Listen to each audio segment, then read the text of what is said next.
પાણેજમાં મંત્રી મનીષાબેન વકીલને લોકોએ સવાલોથી ઘેર્યા. પૂર અને રેશનિંગની હાલાકી મુદ્દે ચૂંટણી સભામાં જનાક્રોશ.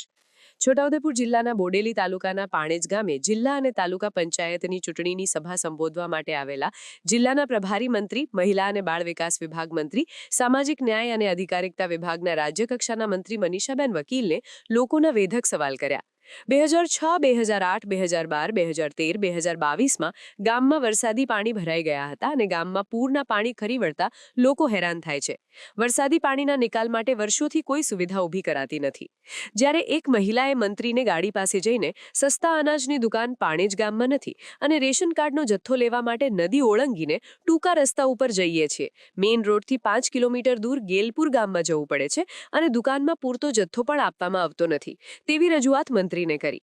પાણેજ ગામ પૂરના પાણીથી ડૂબી જતું હોવાથી મંત્રીએ લોકોને પડતી મુશ્કેલીના સવાલ તો પૂછી નાખ્યા, પરંતુ પછી મુશ્કેલીમાં મુકાયા અને પછી સવાલ પૂછવાનું ટાળી નાખીને સભાને આગળ વધારીને ગાંધીનગર સુધી તમારી રજૂઆતો મોકલજો તેવું કહીને ઉમેદવારોને તમામ વસ્તુઓ નોંધી લેવા માટે સૂચના આપી. પરંતુ લોકો જ્યારે પોતાની રજૂઆત કરતા હોય ત્યારે મુક્ત મને સાંભળવું જોઈએ.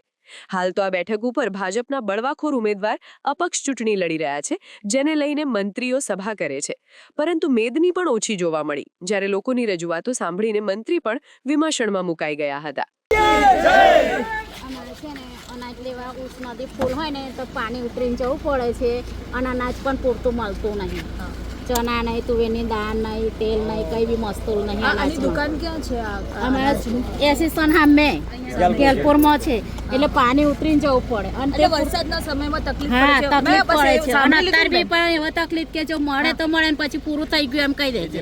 એટલે પાછા પણ રાશનની શોપની દુકાનમાં હું કેવડાવી દઉં. હા, ચોક્કસ. ચાલો, જો રહી ગઈ હોય, જે વર્ષોથી પેન્ડિંગ હોય, બોલો.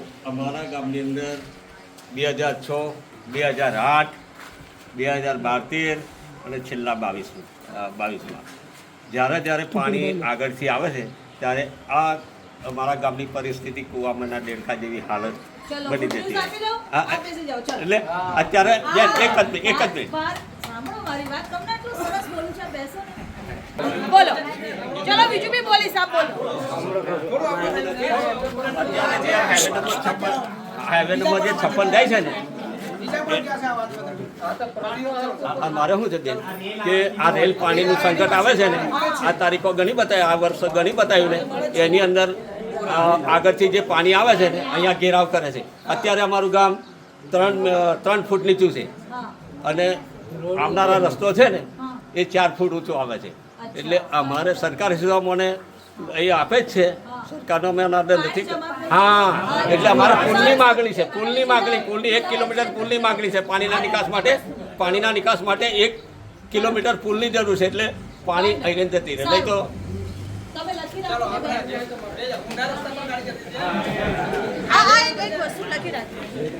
બેન, બીજી વાત છે, છેલ્લા 30 વર્ષથી સરકાર, રાજ્ય સરકાર ભાજપની છે, 5 વર્ષ જિલ્લા પંચાયત, 10 વર્ષથી શાસન ભાજપનું છે. પાણેજ ગામમાં પાણી ભરાય છે, દર વર્ષે લોકો હેરાન થાય છે, રસ્તો બંધ થઈ જાય છે, નીકળી શકતા નથી. તમારું શાસન છે ત્યારે અહીંયા સવાલ થયો છે. આજે જ્યારે મેં પોતે સામેથી પૂછ્યું કે ભાઈ શું વિષય છે, ત્યારે ગામજોની એક જ વાત હતી ખાલી કે ભાઈ પાણી ભરાય છે, રોડનું લેવલ ઉપર હોવાથી અને ગ્રામનું નીચે લેવલ હોવાથી આ વિષય આવે છે. પણ વરસાદી કાસ નાખીને આ પાણીનું જે વરસાદી પાણી આવે છે બહારથી એનો કેવી રીતે નિકાલ થાય એનું અવશ્ય પ્લાનિંગ થઈ શકે છે અને આ કામ થઈ શકે એવું છે. કંઈ બહુ મોટું કામ નથી, જિલ્લા પંચાયતથી આ કામ થઈ શકે. 10 વર્ષથી શાસન જિલ્લા પંચાયતમાં જે કેમ ના થયું પાણીનો નિકાલનો? એ મેં જે આગળના જે અધિકારીઓ હતા એની સાથે વાત કરી છે, પણ હવે હું જ્યારે કહી રહી છું ત્યારે થઈ જશે, એ વિષય પૂરો થઈ ગયો છે. જ્યારે પાણી આગળથી આવે છે, જેવી રેલ જેવા સંકટો આવે છે, ત્યારે અમારા ગામની પબ્લિકની કુવામાંના દેડકાની જેવી હાલત બની જાય છે. કારણ કે અમારો પુલ, અમારો જે રોડ છે એ 1 મીટર ઊંચો છે અને ગામ 1 મીટર નીચું છે. હાલની પરિસ્થિતિ જોવા જતાં અમને હાઈવે નંબર 56નું જે કામ ચાલી રહ્યું છે, તો આગળ પાણી બાંધવામાં આવે છે, તો અમારે ચોમાસાની અંદર કોઈને બહાર નીકળવાનો આરો રહેતો નથી અને ઘણી એવી મુશ્કેલીઓ અમારે વેઠવી પડે છે. જેથી કરી આજના દિવસે આપણા ગુજરાતમાંથી મંત્રી શ્રી પધારેલા એમને આ રજૂઆત કરવામાં આવે છે અને હાલ અત્યારે કામ પૂરજોશમાં ચાલી રહ્યું છે. તો અત્યારે જ એની દરખાસ્ત થાય અને આવનાર દિવસોની અંદર આ મને પુલ મળે એવી અમારી પુલની માગણી. 2006, 2008, 12-13 અને 2022-23 એટલે રજૂઆત કરી તો શું પરિણામ કોઈ પરિણામ નહીં આવતું? બેને મને આશ્વાસન આપી છે કે આ થઈ જશે. આટલા વર્ષોથી નહીં થયું હતું. અમે અગાઉ પણ PWને ઠરાવ આપી ચૂકેલા છે, પણ એનું કંઈ મોં માથું જણાતું નથી. અને અત્યારે જો આ કામ થાય તો ગામને લાભદાયી બને એવી અમારી અપેક્ષા છે.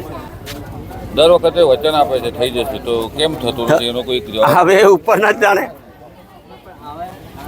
આ વખતે થઈ જશે એવી આશ્વાસન આજરોજ બેને મને લાગે છે તમને થઈ જશે એવું? દર વખતે જિલ્લા પંચાયત ભાજપનું શાસન હતું, ફરી પાછું આશ્વાસન આપ્યું છે, શું કહેશો? થશે ખરી? કેવું લાગે તમને? વિશ્વાસ છે, પણ હવે જોઈએ કેવું થાય છે. કે બેનને મેં એવું કીધું કે અમારે ઉસ નદી ઉતરીને માલ લેવા જવું પડે છે અને ટાઈમે આપે તો આપે નહીં તો ના પણ મળી શકે એવું છે. ઘઉં ચોખા 2 વસ્તુ મળે, તુવેરની દાળ પણ ના મળે, તેલ ના મળે, ચણા મળે તો મળે નહીં તો ના મળે. અને જો ટાઈમે ના લેવા જઈએ તો એવું થઈ જાય કે ખલાસ થઈ ગયો એમ. પાણી ઉતરીને જવું પડે ઉસ નદી, અને જો ફરીને જાય તો ખોડિયા રહીને જવું પડે. કેટલા કિલોમીટર ફરીને જવું પડે? 5 કિલોમીટર થાય સર. બેને રજૂઆત કરી, બેને શું કીધું તમે? બેને કીધું બધું થઈ જશે એમ. ગામમાં સસ્તાની દુકાન થાય તો ફાયદો થાય. હા થાય ને. શું માંગ છે તમારી? અમારી માંગ છે કે અમારું એસેસન અમારા પાણીમાં જોઈએ એટલી માંગ છે.